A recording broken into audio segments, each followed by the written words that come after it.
here's how I pulled off two of the most complicated VFX shots I've ever done. This library section is only about 15 seconds long, but it took months of planning and building and post-production to make it all work. So let's get into it. Whenever I'm doing a VFX shot, I start with previs. Now that could be concept art, storyboards, animatics, just something to give the cast and crew an idea of what I'm going for. For these, I drew everything in Procreate on the iPad and did additional keyframing in Premiere to create motion for the close-up. Then we got together with one of our art directors, Audrey Page, and we started making a half-scale bookshelf that we could shoot from multiple angles. Since we only had to make one, this saved us a lot of money on wood and paint, which is always a good feeling. Then, for the books, we cut up pieces of lightweight foam and glued construction paper to the front and back of each one. We also painted them to get the exact kind of color scheme we wanted. And finally, Rachel added labels and handwritten titles on the spines, but more on that later.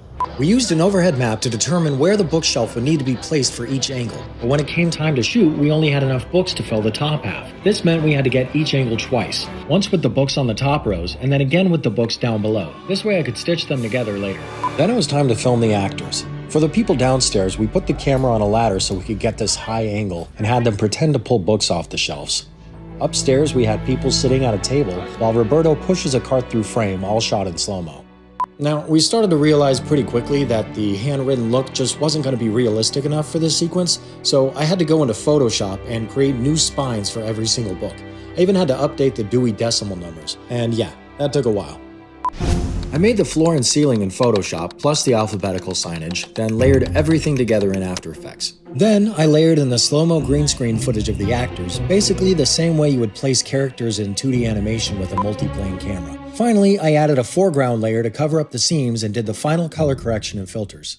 When it came time to film with Roberto, we didn't even bother putting titles on the spines, and this allowed me to personalize the shot even more. I added Joseph Campbell's book, which discusses the hero's journey. I put in a book about body doubling, which is a useful work hack for ADHD, and by the end, I couldn't wait to be done with these shots, but I'm really happy with how they turned out, and I think it was worth it. But what do you think? Am I crazy?